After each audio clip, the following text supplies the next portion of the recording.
Bem, meus queridos amigos e irmãos, muito boa noite. Estamos aqui em nossa resenha literária, que nessa semana começamos a fazer uma readequação em todos os programas do nosso canal. Pessoal, até semana passada, essa resenha literária se chamava Em Algum Lugar do Jardim, que foi o primeiro nome que colocamos lá, quando a resenha era somente comigo durante alguns anos, desde a fase de áudios. Né? E, a partir de agora, a nossa resenha literária vai se chamar Resenha Literária Chico Xavier. Vamos apontar um livro maravilhoso do Chico, né? Uma obra sempre importantíssima da biblioteca do querido Chico Xavier, e vamos tratar dos dois autores da noite. Eu trago um autor, o Silvio Mariano, no segundo momento traz o outro autor. Então, sejam bem-vindos nessa terça-feira, né, ao programa de sempre, só que com a nomenclatura nova, né? A resenha literária Chico Xavier. Bem, meus queridos amigos e irmãos, a obra do Chico que eu quero trazer hoje aqui é uma obra por demais conhecida, que é O Consolador. O Consolador, que é uma obra que toca em todos os campos do conhecimento, da ciência, da filosofia, da religião. Em todos os campos. Tá? Química, física, biologia, matemática, astronomia, né? Enveredando pela filosofia, as várias correntes filosóficas, indo até também às religiões. Então, uma obra maravilhosa. As pessoas, quando afirmam, né, que seria necessário um livro dos Espíritos 2, eu costumo dizer, ei-lo, o livro dos Espíritos 2, né? No mesmo estilo, perguntas e respostas, e com um espírito de sabedoria que é o Emmanuel. Bem, pessoal, a nossa obra da semana, que trazemos aqui na nossa resenha literária Chico Xavier, é de um querido autor, um grande intelectual, escreveu muitas obras, que é o Luciano dos Anjos. E eu trago aqui, essa semana, a obra O Atalho, Análise Crítica do Movimento Espírita. O Atalho. Bom, o Luciano dos Anjos, carioca do Rio de Janeiro, durante muitos anos militou no movimento espírita brasileiro com galhardia, né? Então, era um homem muito vinculado à divulgação do livro. Ele desencarnou em 2014, fez em fevereiro 81 anos e desencarnou em maio de 2014. Né? Então, sempre foi sócio efetivo e membro do Conselho Superior da Federação Espírita Brasileira, mas foi no mandato de Armando de Oliveira Assis, o presidente da FEB, que ele se tornou assessor da presidência e ficou responsável também pela revista Reformador, foi o editor da Reformador, essa revista centenária. O Luciano não foge das grandes figuras do seu tempo, do seu contexto histórico, uma figura polêmica, era rustenguista, sim, não há por que omitir isso. Ele era rustenguista, como muitos foram, e trazemos aqui Luciano dos Anjos, nós que não aceitamos o Rusten, não somos rustenguistas, né? Mas era um homem com vários livros e que passou por uma experiência notável, a experiência com o Hermínio Corrêa de Miranda, que está aqui na obra Eu Sou Camille Desmoulins. Está aqui a capa, o rosto do Luciano dos Anjos, onde ele, numa regressão de memória, regrediu à época da França, onde ele foi o jornalista também, Lucien Camille Desmoulins, um dos artífices da Revolução Francesa. É uma obra notável, a obra do querido Hermínio Corrêa de Miranda, e eu entrevistei aqui no nosso canal, a querida Ana Maria Miranda, e ela narrou.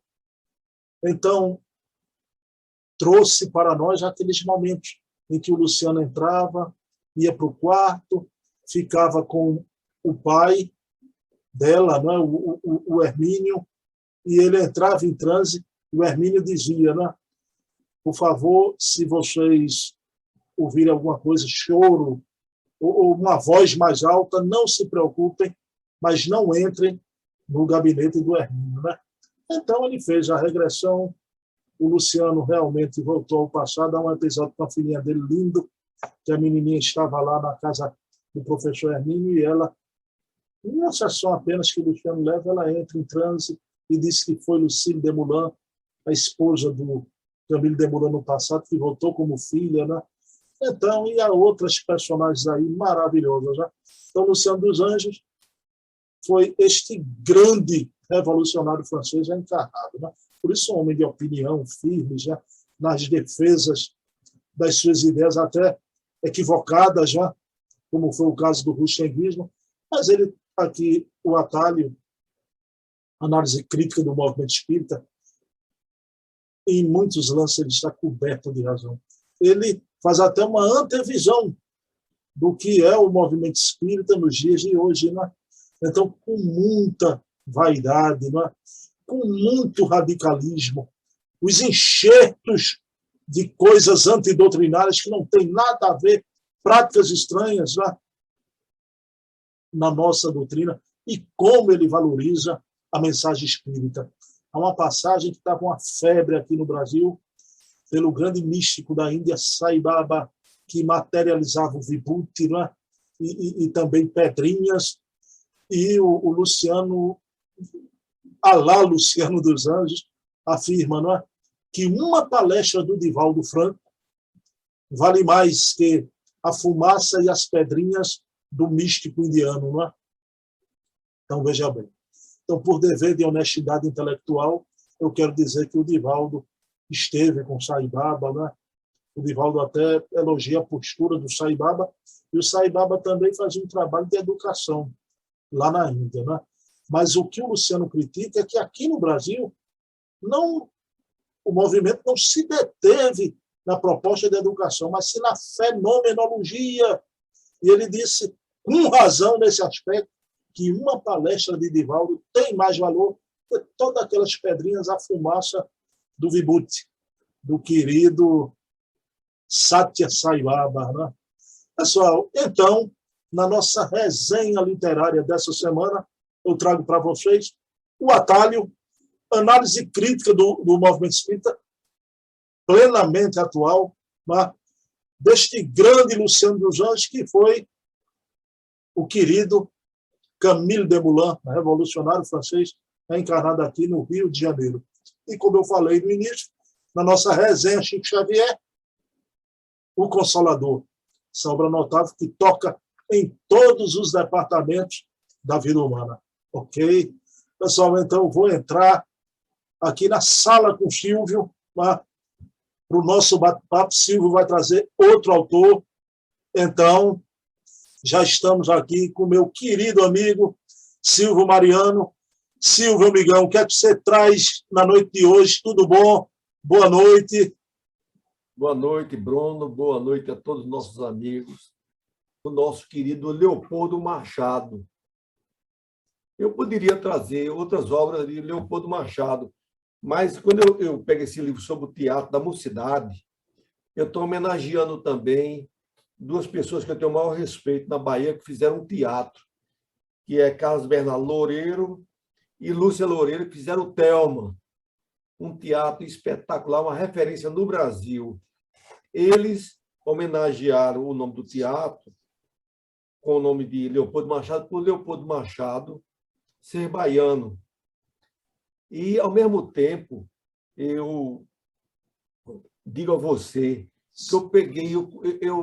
esse nosso encontro, como sempre tenho dito, é muito importante para mim, porque eu tinha esse livro aqui de uma biografia de Leopoldo Machado, o mentor das mocidades espíritas do Brasil, um estudo de Marco Antônio Vieira, que é da CELD, que eu peguei muitas informações importantíssimas, que para mim eu não conhecia, e que tenho certeza que o movimento espírita, muito mais ainda, vai ficar surpreso com essas informações que nós vamos repassar.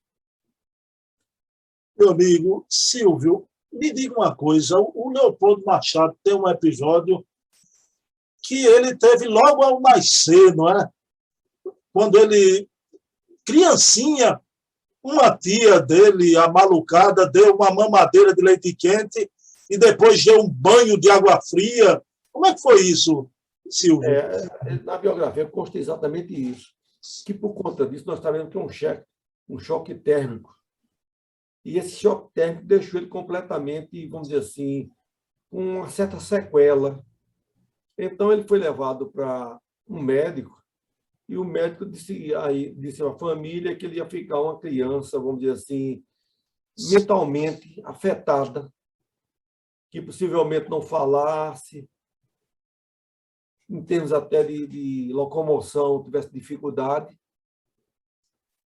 E como a família realmente era muito carente, diz que a família dele, o pai e a mãe, que morava lá na Bahia, na cidade da Bahia, lá da cidade chamada Cachoeira, disseram que ele levaram para essa pessoa que curava as pessoas.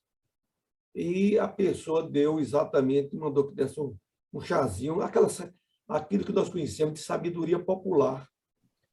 E praticamente o próprio Leopoldo vamos assim, se normalizou, teve uma vida normal, como toda criança, e, posteriormente, por dificuldades, aí o pai estava naquela cidade, havia aquele deslocamento interno dentro do próprio Estado, procurando uma melhoria de vida, quando ele chega a Salvador.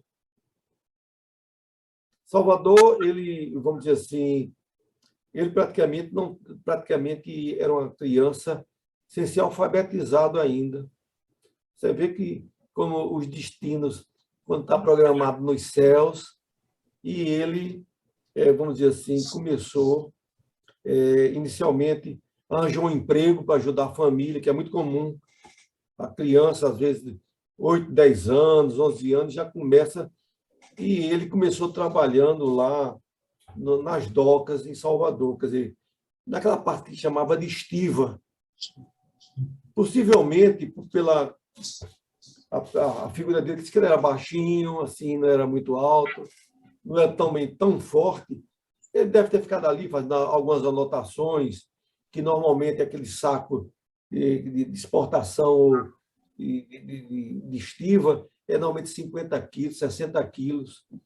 E ele foi convivendo naquele meio, uma pessoa agradável, porque ele já tinha na característica dele esse perfil de ser uma pessoa de um falso lidar, e ele foi pegando aquelas anotações de coisas, foi pegando jornais, procurando ele próprio e se alfabetizando e adquirindo informações.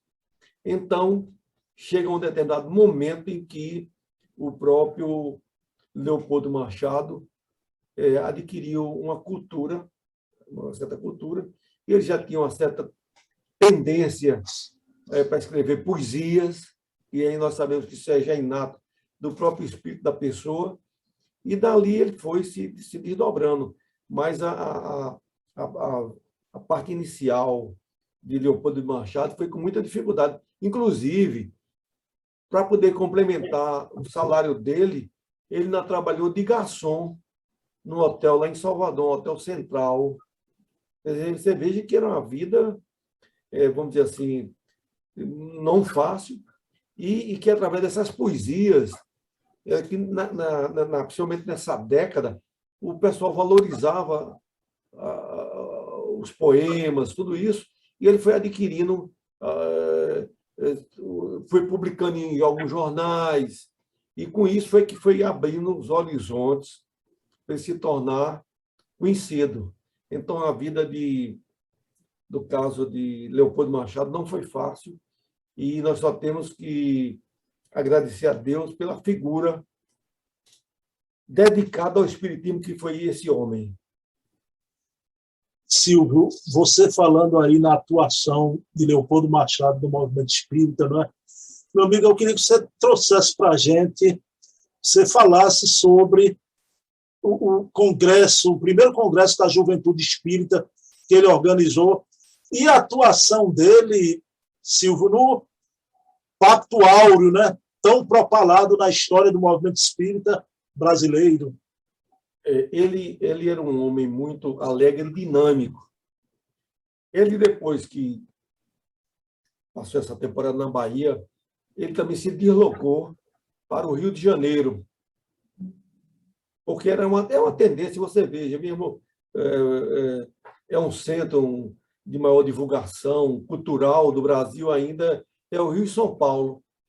Ele foi lá para o Rio de Janeiro, lá travou novos conhecimentos, e ele praticamente ele já tinha o devido entendimento, porque ainda na Bahia, antes dele ir para o Rio de Janeiro, quem foi o mentor dele, quem orientou ele em relação à doutrina espírita foi Zé Pititinga. Ele, com muita dificuldade, ele fez um serviço para uma pessoa, a pessoa perguntou a ele se podia, você veja que é a programação celeste, se podia pagar com 2 livros o trabalho dele, que foi o Livro dos Espíritos e o Livro dos Médios. Depois, no andar, ele conseguiu o Evangelho segundo o Espiritismo, até no início, para começar em relação à doutrina. Então, ele praticamente se pegou, já foi encaminhado para uma pessoa ao nível de José Pititinga, respeitado no Brasil, na Bahia e no Brasil. Então, ele, posteriormente, participou de reuniões não mediúnicas, mas ele, Zé Pititinga e Manuel Filomeno de Miranda, que é esse grande espírito que eu tenho uma grande admiração, que tem obras magníficas através do nosso querido Divaldo Pereira Franco. Às vezes a pessoa diz assim, rapaz, olha, eu já tenho biografia, um livro de biografia, mas às vezes eu gosto de pegar várias biografias, gosto muito de biografia.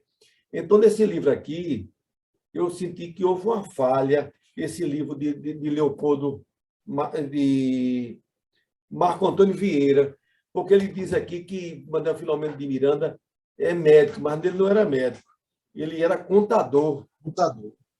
Contador. Então, essas coisas vão se ajustando. Então, ele dizia que o espiritismo era uma doutrina de vivos. Não é essa história de que você tem que ficar concentrado, de você ir para o mundo espiritual assim, que tem aquela coisa que encontra ainda hoje no movimento espírita. Olha, eu não quero ir para o umbral. Não, ele dizia, vamos trabalhar, vamos ser alegres, felizes. Então, ele valorizava, uma das coisas que ele valorizava era a juventude, que muitas vezes nas casas espíritas hoje é meio relegado.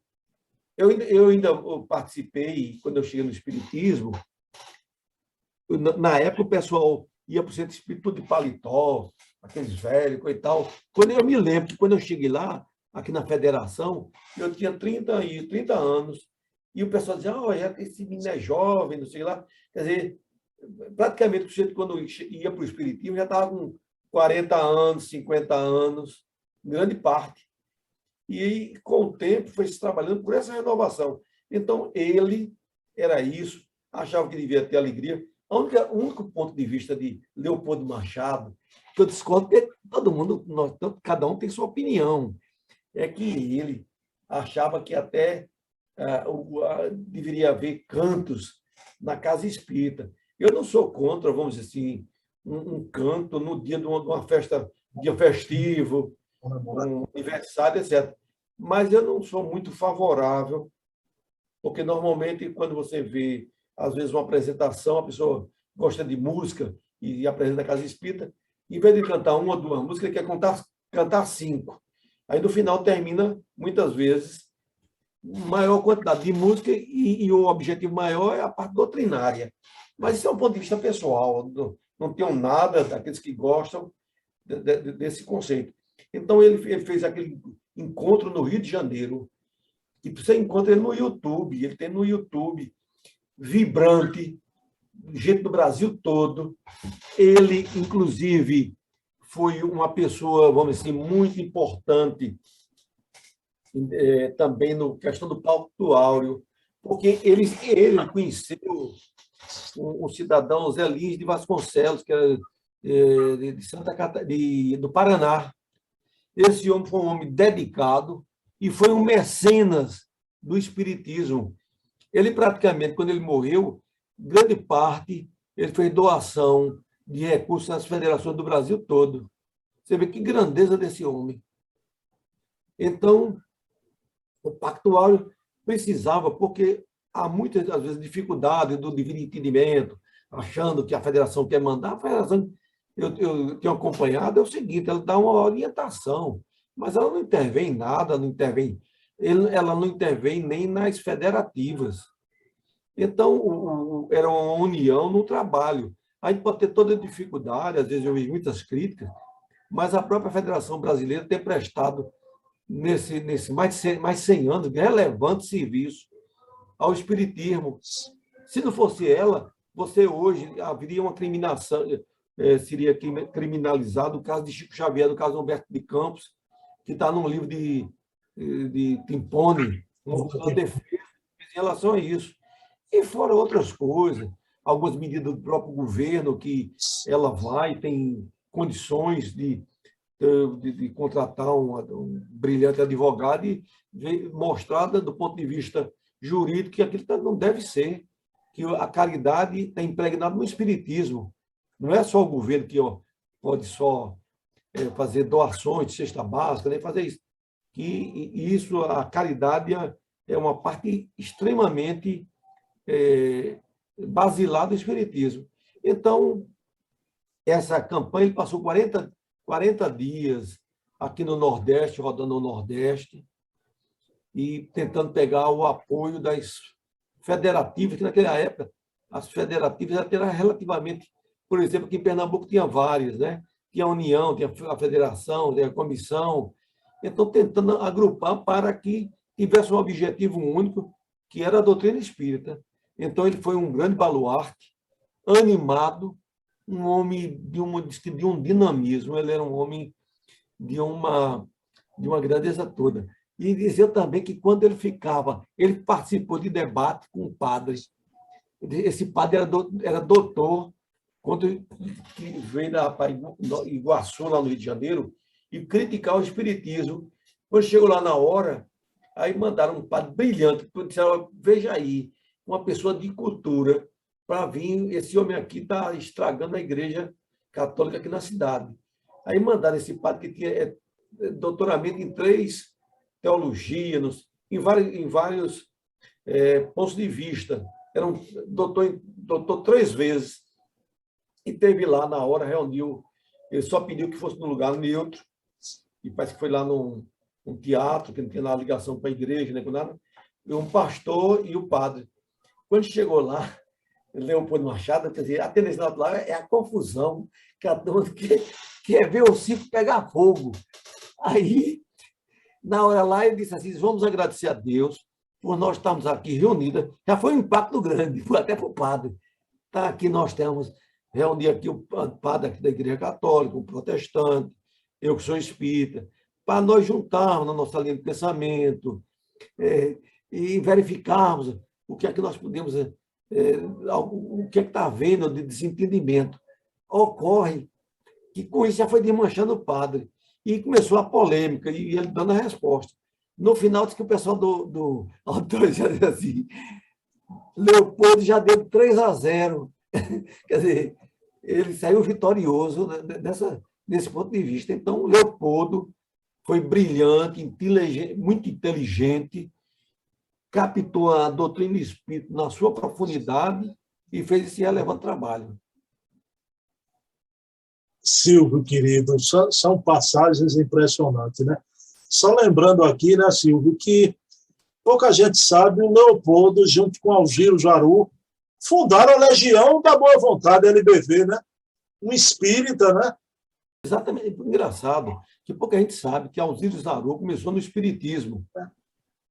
Mas Alzira Zaru, ele é uma pessoa de alto respeito, tudo isso, mas ele depois começou fazendo essa boa vontade, porque ele queria fazer um negócio mais assim abrangente, a nível que a LBV presta também um relevante serviço ao Brasil.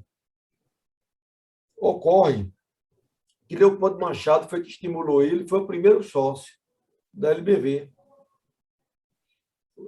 Pouca gente sabe que a LBV, parece que depois houve uma alteração do nome, que tem um novo presidente, mas parece que eles mudaram alguma coisinha da sigla. Mas o objetivo ainda é dar educação, dar tudo isso. E também eles divulgam muito a linha de pensamento do espiritismo. Ele fala em Bezerra de Menezes. Divulgam. Tem isso. O presidente é o José de Paiva Neto, né? Paiva Neto, o jornalista. Ele tem um culto, tem um templo ecumênico lá em Brasília. TBV, o Templo da Boa Vontade, é um negócio grande imenso. E o que acontece? Ele lá coloca radionovela 2000 anos. Há 2000 anos. Ele coloca 50 anos depois. Eles conseguiram, porque tinha uma estrutura muito grande, até inclusive de televisão, e auxiliaram. Porque é o seguinte, o bem, aí tem que deixar um pouquinho de lado, é a questão da rotulação. O importante é a informação que vem. O Espiritismo dá uma informação dela, não é obrigado que a pessoa objetivamente vá ser espírita. Ele marca aquele conceito, marcar na pessoa, de saber que ele tem que trabalhar pela sua reforma e que o maior inimigo é ele próprio, não os outros, não. Porque a gente, normalmente, há uma tendência de querer jogar para terceiros. As falhas que nós temos é de arranjar um externo para transferir. Então, o que a doutrina espírita diz, manda que você pode ser um excelente católico. E muitas vezes eu conheço bastante católico, até padre, que gosta muito do espiritismo, pega os livros espíritas. Uma vez eu estava na federação, encontrei um pastor que ele comprava aquela série Pão Nosso, que ele disse, rapaz, aqui é meu, lá na igreja, eu pego uma passagem dessa aqui, ideia emana, tá vendo? Sem preconceito. Silvio, querido, para encerrar a nossa resenha de hoje, queria que você contasse um fato, e eu quero rapidinho, você sempre me convida, todo mês aí no Jesus no Lar. Uma coisa que eu gosto muito da palestra do Jesus no Lar, Silvio, é que o orador chega, não tem aquele exórdio, que às vezes o dirigente faz um exórdio que ultrapassa o tempo do orador, né? E no Jesus no Lar, o próprio dirigente convida o orador para fazer a prece final, né? Então, na Casa dos Humildes também a gente não tem exórdio, né? Mas, Silvio, há um episódio da vida de Leopoldo Machado, queria que você detalhasse aqui para a gente, que ele chegou, foi convidado, né, para falar num centro lá em Iguaçu, no Rio de Janeiro, e o presidente falou meia hora, não sei mais quem, então, aí disseram, agora, como um fecho de ouro, conta esse episódio aqui, por favor. Ele disse que normalmente o lugar, que uma questão de prudência, quando convidava ele para fazer uma palestra, ele disse que procurava chegar 1 hora antes. Aí chegou no centro, aí deu a abertura dos trabalhos, a pessoa disse que quem ia ser o palestrante era o Leopoldo Machado, que era muito conhecido. Aí falou 30 minutos. Aí passou para o vice-presidente. Aí o vice-presidente fez a prece mais 20 minutos. Aí pediu para a secretária lá dar os avisos. Passou mais 15 minutos. Olha, aí já vai quase chegando perto de 1 hora. Aí voltou para o presidente, ele disse, olha, agora vamos pedir a Leopoldo Machado para fechar com chave de ouro. Aí Leopoldo Machado, ele gostava de usar um chapéuzinho, tem até umas fotos aqui dele, que era muito tradicional, naquele tempo era muito comum, chapéu. Aí ele disse, olha, é o seguinte, o povo já deve estar muito cansado, olha, quase uma hora só desses desórdios, de coisa. Ocorre que o ônibus que eu pego para ir para casa vai passar daqui a alguns minutos. E o chave de ouro está se retirando e vocês podem fazer o fechamento com qualquer outra chave aí, porque eu estou indo embora. E que isso é muito, às vezes, muito comum. Às vezes você vai para uma palestra, tudo isso, dá um tempo, você diz, olha, você tem 5 minutos ou 3 minutos. A pessoa quer falar 10 minutos, parece que não pode ver o microfone, não é? Então, isso ainda hoje existe, e a gente tem que ter esse cuidado, porque quem vai para a casa espírita, eu vi o César Perry, da Federação Brasileira, dizer que uma palestra bem estudada é 45 minutos.